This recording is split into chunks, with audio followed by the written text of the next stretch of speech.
June 7, 8వ తేదీ ఈ 2 రోజులు మీరు శుభవార్తలు వింటారు. 8వ తేదీ ఇది అసలు సిసలైన మలుపు తీసుకురాబోయే రోజు. మీరు ముదురు మేఘాలను తాటి మీద నిలబెట్టినట్టు చూసిన తరువాత వెలుగులు ఎలా వస్తాయో అలా ఊహించని శుభవార్త రాబోతుంది. మీకు క్లోజ్ గా ఉన్నవారే ఓ మంచి సాయాన్ని అందించబోతున్నారు. ఆర్థికంగా ఇది కొంత ఊరట కలిగించే రోజు. కుంభరాశి వారు జీవితం అంతా కలలతో నిండిన వారే. కానీ ఆ కలలు నిజం కావడానికి ధైర్యం, సంస్కారం, సమయం ఇవన్నీ అవసరం. ప్రతి శని పరీక్షే ఒక శుభారంభానికి సూచన. మీరు నిలబడండి, ఎదగండి, అందరూ ఆశ్చర్యపడేలా నెట్టుకోండి. ఇది మీ సమయం. విశ్వాసంతో ముందుకు సాగండి. కుంభరాశి వారు ఎప్పటికీ సాధారణమైన జీవితం గడపలేరు. వీరి హృదయం అంతులేని కలలతో నిండి ఉంటుంది. అనేక మంది వారు ఏమి చేస్తున్నారో అసలు అర్థం కాని వారిలా భావించవచ్చు. కానీ లోతుగా చూసినప్పుడు వీరి జీవితంలో ఉండే ధృవమైన లక్ష్యం, లోతైన ఆలోచనలు మనసును కలిచేస్తాయి. వీరు నిద్రలో కూడా సమాజం గురించి, ప్రపంచం ఎలా మారాలి అనే విషయాలపై ఆలోచించే వ్యక్తులు. ఒక సామాన్య జీవితాన్ని జీవించడమే వీరి కోసం కాదు, ప్రత్యేకంగా, ఆత్మీయంగా, విభిన్నంగా ఎదగాలనేది వీరి ఆత్మ నినాదం. కుంభరాశి వారి స్వభావం అంతులేని స్వతంత్రతతో నిండి ఉంటుంది. వారు ఇతరుల పట్ల ఉదారంగా, ప్రేమగా ప్రవర్తిస్తారు. కానీ వారి వ్యక్తిగత భావాలను చెప్పడంలో కొంతంత వెనుకపడతారు. వారు తమకు దగ్గరైన వ్యక్తులనే ఎక్కువగా గమనిస్తారు. అసలే కుంభరాశి వారు ఒంటరి రాజులు. స్నేహితులు ఉన్నా, కుటుంబమున్నా మనసులో ఏదో ఒంటరితనాన్ని గుండెల్లో మోస్తూ ఉంటారు. ఈ ఒంటరితనం వారి బలమైన ఆలోచనలకు వేదికవుతుంది. వారు ప్రేమలో పడితే ఎంతో నిజాయితీగా ప్రేమిస్తారు. కానీ తమ ప్రేమ వ్యక్తీకరణ కొంచెం విచిత్రంగా ఉంటుంది. ప్రేమిస్తూనే దూరంగా ఉండే స్వభావం కలవారు. తమ ప్రేమను పదాలు కాకుండా చర్యల ద్వారా చూపిస్తారు. దూరంగా ఉన్న మనసులో మాత్రం ప్రియ వ్యక్తి కోసం ధగధగా కాలిపోతుంటారు. కుంభరాశి వారిని ప్రేమించడం అంటే ఓ రహస్యాన్ని అర్థం చేసుకోవడం లాంటిది. మొదట అర్థం కాకపోయినా వారు ఉన్నతమైన ప్రేమను ఎలా ఇస్తారో తెలుసుకున్నప్పుడు వారు విలువైన వారిగా మారతారు. ఉద్యోగ జీవితంలో వీరు ఒకే విధంగా ఉండరు. వారు సాంకేతిక రంగాల్లో, పరిశోధనలో, గూఢచరిత్వం, సైన్స్, ఆవిష్కరణలో మెరుస్తారు. వారి ఆలోచనలు కొత్తగా ఉంటాయి. ఒకేసారి మిగిలిన వాళ్లకన్నా 10 అడుగులు ముందే వారి దృష్టి ఉంటుంది. కానీ ఏ స్థిరత లేకుండా మారుతూనే ఉండే జీవితం వల్ల వారిలో కొంత అస్థిరత ఉంటూ ఉంటుంది. కొన్నిసార్లు పనులు పూర్తిగా ఉన్నా సమాధానం లేకుండా నిరుత్సాహపడిపోతారు.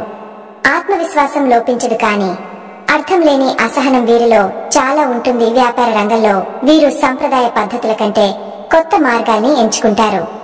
వాళ్ళు మౌలికంగా ఔత్సాహికులు, ఆలోచనలో గొప్పవాళ్లు. కానీ వారు జాగ్రత్తగా లేనప్పుడు వారి శ్రమ ఫలించకపోవచ్చు. కుంభరాశి వారు పదే పదే ఓడిపోతారు, తిరిగి లేచిపోతారు, మరలా ప్రయత్నిస్తారు. ఇది వారి అసలైన స్వభావం. అదే సమయంలో సరైన దారిలో నడిపించే మానసిక బలంతో ఉంటే వీరు నూతన ప్రపంచాన్ని సృష్టించగలరు. ఆరోగ్య పరంగా వీరు కొన్ని వేదనలతో ఉండే అవకాశం ఉంది. మానసిక ఒత్తిడి, నిద్రలేమి, హార్మోనల్ ఇబ్బందులు ఎక్కువగా వేధించగలవు. వాళ్ళు ప్రపంచానికి ఎంత అందంగా కనిపించినా లోపల నిన్ను నేడు మధ్య తేడాల మధ్య తడబడే మనసును మోస్తుంటారు. ఆధ్యాత్మికత వైపు మొగ్గు చూపితే మంచి విశ్రాంతి, ఉపశమనం కలుగుతుంది. కుటుంబం విషయంలో వారి ప్రేమ అంతులేని ప్రేమ. కానీ వారిని పూర్తిగా అర్థం చేసుకోగలవారు చాలా అరుదుగా ఉంటారు. కుంభరాశి వారు వారిని అర్థం చేసుకోవాలనే ఆశతో ఎదురు చూస్తుంటారు. వారి మౌనంలో వేల మాటలు దాగ ఉంటాయి. వారి లోపలి బాధను, ఒత్తిడిని, ఆనందాన్ని గుర్తించి అర్థం చేసుకున్న వ్యక్తి వారికి జీవన సాఫల్యం లాంటివాడు అవుతాడు. కుంభరాశి వారు నిజంగా మారగలిగే వ్యక్తులు. ఒకసారి వారు ఓ దిశగా తీర్మానించుకుంటే తిరిగి వెనక్కి తిరగరు. వారి తలుపులు సమాజాన్ని మార్చగల శక్తి కలవే. వాళ్ల దృష్టిలో బంధాలు అనేవి బలవంతంగా ఉండకూడదు, ప్రేమతో ఉండాలి. మిత్రులు, కుటుంబ సభ్యులు వారిని అర్థం చేసుకునేంత వరకు వాళ్ల పైన కనిపించకుండా లోపలే బతుకుతుంటారు. వారు ధనాన్ని సమకూర్చడంలో అంత శ్రద్ధ పెట్టరు. కానీ అదృష్టం కాసేపు తోడైతే భారీ సంపదకే అధిపతులు అవుతారు. ముఖ్యంగా 2025 నుండి 2027 మధ్యకాలంలో వారు ఆర్థికంగా బలపడే అవకాశాలు ఉన్నాయి. కానీ అనవసర ఖర్చుల పట్ల జాగ్రత్తగా ఉండాలి. ఈ రాశివారు అనేక సందర్భాల్లో స్నేహితులకు డబ్బులు అప్పుగా ఇస్తారు, కానీ తిరిగి రాకపోవచ్చు. ఈ విషయంలో జాగ్రత్త అవసరం. వారు కలలతో నిండిన వాళ్ళు, కానీ వాస్తవాన్ని అర్థం చేసుకున్న వాళ్ళు. నిజాయితీ, ఆత్మీయత, సహనం, తపన, విజ్ఞానం వీరిలో నిండి ఉంటుంది. అయితే వారిలోని అసలైన ముత్యాన్ని అర్థం చేసుకోవాలంటే ఓపిక కావాలి, ప్రేమ కావాలి, మరియు సమయం కావాలి. వారి మనసు ఓ సముద్రం లాంటిది. దీర్ఘమైన, లోతైన, ప్రశాంతమైన. లోతులోనికి వెళ్తే మాత్రమే అందమైన రత్నాలను కనుగొనగలుగుతారు. వారి స్నేహం శాశ్వతం, వారి ప్రేమ విలువైనది. వారిని అవమానిస్తే మౌనంగా దూరమవుతారు, కానీ లోపల పగ చుట్టుకునే మనసు ఉండదు.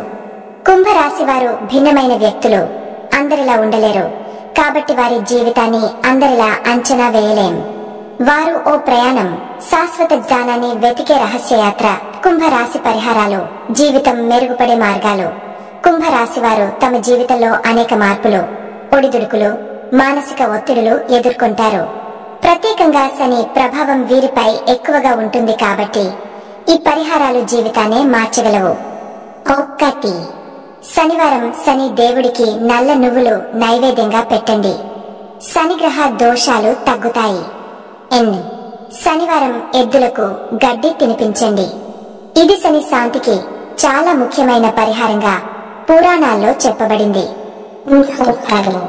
ప్రతిరోజు ఉదయం సూర్యునికి తులసి దళంతో నీళ్లు సమర్పించండి.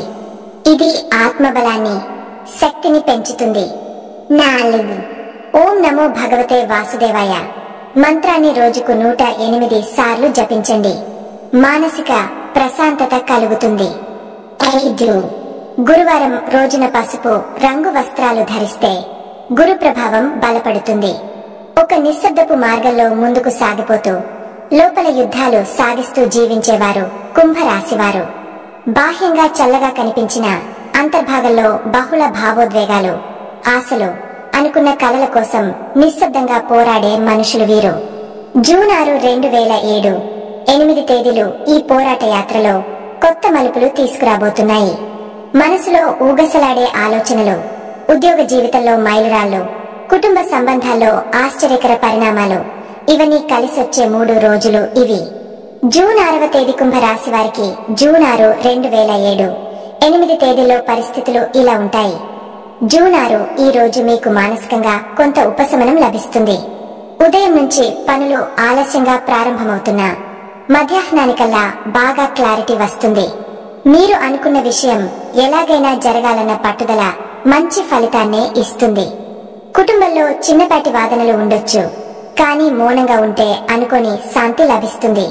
ఉద్యోగస్తులకు పై అధికారుల మెప్పు లభిస్తుంది. శుభం. వ్యవహారాల్లో విజయం. జాగ్రత్త, అనవసరమైన మాటల వల్ల మనస్తాపం కలగొచ్చు. ఈ రోజు శుక్రగ్రహ ప్రభావం, శనిగ్రహ అనుకూలత వల్ల ఉదయం నుంచే ఆధ్యాత్మిక వైబ్రేషన్స్ మీలో పెరుగుతాయి. మీ మనసులో కొన్నాళ్లుగా పక్కకు పెట్టిన ఆలోచనలు, ప్రణాళికలు మళ్లీ మెల్లిగా తలెత్తుతాయి. ఉద్యోగస్తులకు పనిలోనూ ప్రశంసలు లభించే అవకాశం ఉంది. ఉన్నతాధికారుల నుంచి సమర్థతపై మెచ్చుకోలు వచ్చే సమయం ఇది. ముఖ్యంగా డిజైన్, కమ్యూనికేషన్, మెడికల్ రంగాల్లో ఉన్నవారు వెలుగులోకి రానున్నారు. గత కొన్ని రోజులుగా ఎదురవుతున్న ఆరోగ్య సమస్యలు కొద్దిగా తక్కువగా అనిపించొచ్చు. అయితే శారీరక శ్రమను తక్కువగా ఉంచాలి. కుటుంబంలో చిన్న చిన్న చర్చలు జరగవచ్చు, కానీ మీరు మాట్లాడే పదజాలం తక్కువగా వాడితే శాంతి చేకూరుతుంది. ధనం విషయంలో బాగా ఆలోచించి ఖర్చు చేయాలి. మిత్రుల నుంచి కొంత మంచి వార్త అందే సూచనలు కనిపిస్తున్నాయి. ముఖ్యంగా గతంలో వేరైపోయిన స్నేహితుడి ఫోన్ కాల్ మీ మనసును స్పర్శిస్తుంది. జూన్ 7వ తేదీ ఈ రోజు మీకు శుభవార్త వింటారు. ముఖ్యంగా స్నేహితుల ద్వారా ఓ మంచి అవకాశాన్ని తెలుసుకుంటారు. ఇది ఉద్యోగం కావచ్చు, లేక వ్యాపార సంబంధమైన ఆఫర్ కావచ్చు. ప్రేమలో ఉన్నవారు ఈ రోజున ఓ కొత్త ఆశను చూసే అవకాశం ఉంది. వాహనం లేదా మొబైల్ వంటి వస్తువులు కొనే యోచన ఉంటుంది. మీకు నమ్మకమైన వ్యక్తి నుండి మద్దతు లభిస్తుంది. శుభం. స్నేహితుల మద్దతు, ఆర్థిక లాభం. జాగ్రత్త. అప్పులు తీసుకోవడం వాయిదా వేయండి. ఇది మానసిక స్థిరత్వాన్ని పరీక్షించే రోజు.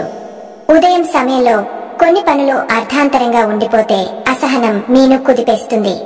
కానీ అదే సమయంలో మీలోని అంతర్ముఖత, విశ్లేషణ శక్తి పెరుగుతుంది. ఈ రోజు అనేక ప్రశ్నలకు మీరు సమాధానం దొరకని వింతమైన స్థితిలో ఉండొచ్చు. విద్యార్థులకు ఇది సంతృప్తికరమైన దినంగా మారుతుంది. ముఖ్యంగా కళలు, సైన్స్, కంప్యూటర్ రంగాల్లో ఉన్నవారు చిన్న విజయాలు అందుకుంటారు. వివాహితులకు దాంపత్య జీవితంలో కొంత సరదా మాటల మధ్య లోతైన అనుబంధాలు పునరుద్ధరించబడతాయి. పెళ్లిపై క్లారిటీ కోసం ఎదురు చూస్తున్న వారికి ఒక కీలక సమాచారం రాబోతుంది. నూతన ప్రేమలో ఉన్నవారు మాత్రం ఈ రోజున అలవోకగా మాటలలో పొరపాట్లు చేస్తారు. వ్యాపారస్తులు కొంత వెనుకబాటు లేదా క్లిష్ట నిర్ణయాల మధ్య చిక్కుకుపోతారు. కానీ ఇది శాశ్వతంగా ఉండదు. ముఖ్యంగా షేర్లు, ఆన్లైన్ ట్రేడ్ చేసేవారు ఈ రోజు కొత్త మార్గాల కోసం ప్రయత్నించవలసిన రోజు. శనిగ్రహ ధైర్యాన్ని పరీక్షిస్తున్న మీరు 3వ అంచులో కొత్త తలుపు తెరిచే అవకాశం ఉంది. జూన్ 8వ తేదీ. ఇది అసలు సిసలైన మలుపు తీసుకురాబోయే రోజు. మీరు ముదురు మేఘాలను తాటి మీద నిలబెట్టినట్టు చూసిన తరువాత వెలుగులు ఎలా వస్తాయో అలా ఊహించని శుభవార్త రాబోతుంది. మీకు క్లోజ్ గా ఉన్నవారే ఓ మంచి సాయాన్ని అందించబోతున్నారు. ఆర్థికంగా ఇది కొంత ఊరట కలిగించే రోజు. పాత బాకీలు తీరే అవకాశాలు కనిపిస్తున్నాయి. ముఖ్యంగా వాహనం, ఆస్తి సంబంధిత విషయాల్లో క్లారిటీ వస్తుంది. కుటుంబ సభ్యులతో కలిసి ప్రయాణానికి అవకాశం ఉంది. ఈ రోజు మీరు పూర్తిగా ఆత్మనిర్భరంగా వ్యవహరిస్తారు. శనిగ్రహం ప్రభావం ఎక్కువగా ఉండడం వల్ల కొంత ఒత్తిడి ఉంటుంది, కానీ మీరు దాన్ని అధిగమించగలరు. శనివారం కావడంతో శనీశ్వరుడికి నమస్కారంతో మొదలైన రోజు మంచి మార్గాన్ని చూపుతుంది. అనుకున్న పనులు ఆలస్యం అయినా చివరకు పూర్తి అవుతాయి. కుటుంబంలో మంచి సందడిగా ఉంటుంది. కొంతమందికి దూర ప్రాంతాల నుండి సందేశాలు, కాల్స్ రావచ్చు. ఈ రోజు మీరు చేసిన ఆధ్యాత్మిక సాధనకు మంచి ఫలితం దొరుకుతుంది. హనుమాన్, దత్తాత్రేయ స్వామి పూజలు మీకు శాంతిని ఇస్తాయి. ఆరోగ్యపరంగా వెన్ను, మణికట్టుల నొప్పులు వచ్చే అవకాశం ఉంటుంది. గంటకు ఓసారి విరామం తీసుకుంటూ పనిచేయడం మంచిది. ప్రేమలో ఉన్నవారు నిస్సందేహంగా ఒక కొత్త దశలోకి ప్రవేశిస్తారు. ఒప్పుకొని భావాలను మీరు నేరుగా వ్యక్తీకరించే ధైర్యం ఈ రోజు అందుతుంది. ఈ 3 రోజుల్లో మిమ్మల్ని మీరు విశ్లేషించుకోవాల్సిన సమయం ఆసన్నమైంది. గతంలో మీరు చేసిన తప్పులను గుర్తించండి. పూర్వ జన్మ కర్మల ప్రభావం ఇప్పుడు మీ జీవితానికి సరిహద్దులను వేస్తోంది. మీరు నిశ్చలంగా నిలబడితే భవితవ్యానికే మార్గదర్శకుడు అవుతారు. చివరిగా జాగ్రత్తలు, పరిహారాలు. శనివారం దత్త గీత పఠనం చేయండి. శుభం. మానసిక శాంతి, పరిష్కారం దొరికే రోజు. జాగ్రత్త. ఆరోగ్యపరంగా నిద్రలేమి ఉండొచ్చు, విశ్రాంతి తీసుకోండి. గోమాత పూజ చేసేందుకు ప్రయత్నించండి. అదృష్టం పెరుగుతుంది. చెడు కలలు వస్తే పచ్చకర్పూరంతో దీపం వేసి సుబ్రహ్మణ్య స్వామిని ఆరాధించండి. శనిగ్రహ ఉపద్రవాలు నివారించాలంటే వీధిలో ఉన్న అనాథలకి పాలు, గుడ్లు దానం చేయండి. ఈ 3 రోజులు శత్రువులు కనబడరా అన్నంతగా నక్షత్ర దేవతలు మీతో ఉండబోతున్నారు. మీ అంతర్మథనం తర్వాత కొత్త ఆరంభానికి ఇది ఓ సంకేతం. ఓం శాంతిన్హ శాంతిన్హ శాంతిన్హ. కుంభరాశి జూన్ 2025 నెల 6, 7, 8 రోజుల జీవితం ఎలా ఉండబోతోందో స్పష్టమైందని ఆశిస్తున్నాం. మీరు ఈ ఫలితాలను నమ్ముకుని పరిహారాలను జాగ్రత్తగా పాటిస్తే జీవితం మరింత మెరుగుపడుతుంది. ఇలాంటి మరిన్ని జ్యోతిష్య ఫలితాల కోసం మా ఛానల్ సబ్స్క్రైబ్ చేయడం, లైక్ చేయడం, షేర్ చేయడం మర్చిపోకండి. మీ ప్రశ్నలు, అభిప్రాయాలు కామెంట్ల ద్వారా చెప్పండి. మీ జీవితం ఆనందంతో, సుఖంతో నిండిపోవాలని కోరుకుంటూ తదుపరి వీడియోలో కలుద్దాం. ధన్యవాదాలు.